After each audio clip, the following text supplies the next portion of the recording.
its color is cadmium sulfide. No one knows. Does anyone wish to challenge my earlier assertion that no single person on the face of this earth knows how to make me? Actually, millions of human beings have had a hand in my creation, no one of whom even knows more than a very few of the others. Now you may say that I go too far in relating the picker of a coffee berry in far-off Brazil and food growers elsewhere to my creation, that this is an extreme position. I shall stand by my claim. There isn't a single person in all these millions, including the president of the pencil company, who contributes more than a tiny infinitesimal bit of know-how.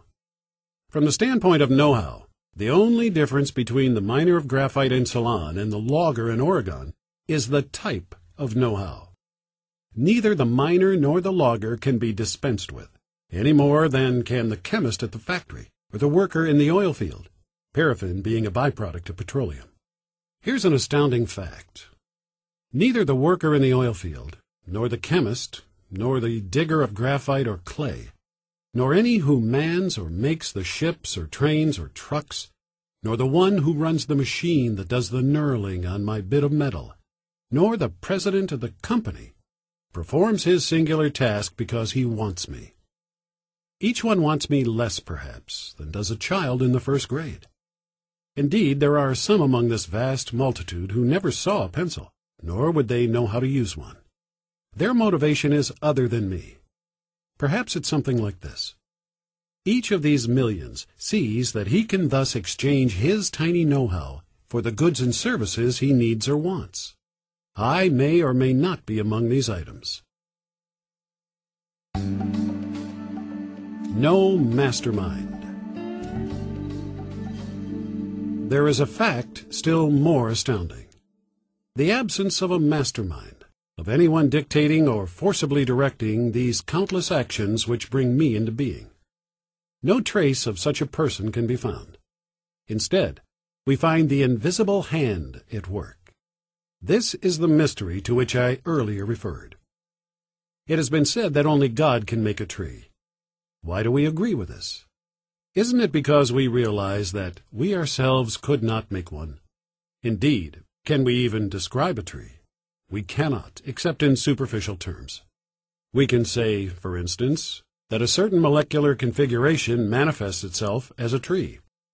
But what mind is there among men that could even record, let alone direct, the constant changes in molecules that transpire in the lifespan of a tree? Such a feat is utterly unthinkable. I, pencil, am a complex combination of miracles. A tree, zinc, copper, graphite, and so on. But to these miracles which manifest themselves in nature, an even more extraordinary miracle has been added: the configuration of creative human energies. Millions of tiny know-hows configurating naturally and spontaneously in response to human necessity and desire, and in the absence of any human masterminding. Since only God can make a tree, I insist that only God could make me. Man can no more direct these millions of know-hows to bring me into being than he can put molecules together to create a tree.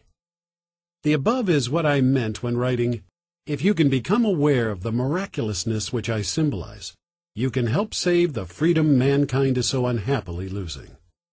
For if one is aware that these know-hows will naturally, yes, automatically, arrange themselves into creative and productive patterns in response to human necessity and demand, that is, in the absence of governmental or any other coercive masterminding, then one will possess an absolutely essential ingredient for freedom: a faith in free people. Freedom is impossible without this faith.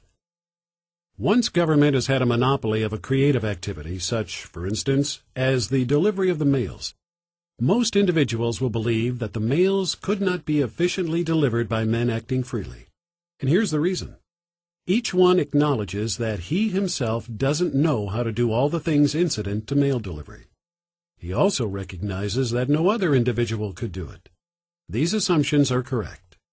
No individual possesses enough know-how to perform a nation's mail delivery any more than any individual possesses enough know-how to make a pencil.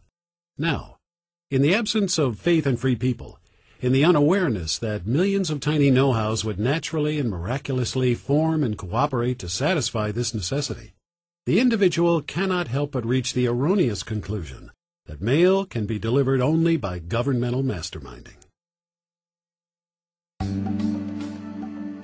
Testimony galore.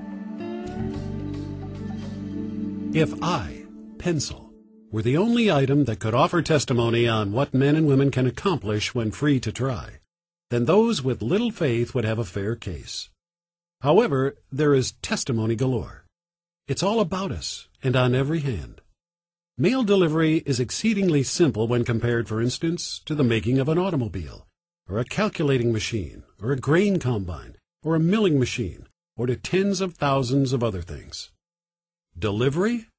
Why, in this area, where men have been left free to try, they deliver the human voice around the world in less than 1 second. They deliver an event visually and in motion to any person's home when it's happening. They deliver 150 passengers from Seattle to Baltimore in less than 4 hours. They deliver gas from Texas to one's range or furnace in New York at unbelievably low rates and without subsidy. They deliver each 4 pounds of oil from the Persian Gulf to our eastern seaboard, halfway around the world, for less money than the government charges for delivering a 1-ounce letter across the street. The lesson I have to teach is this.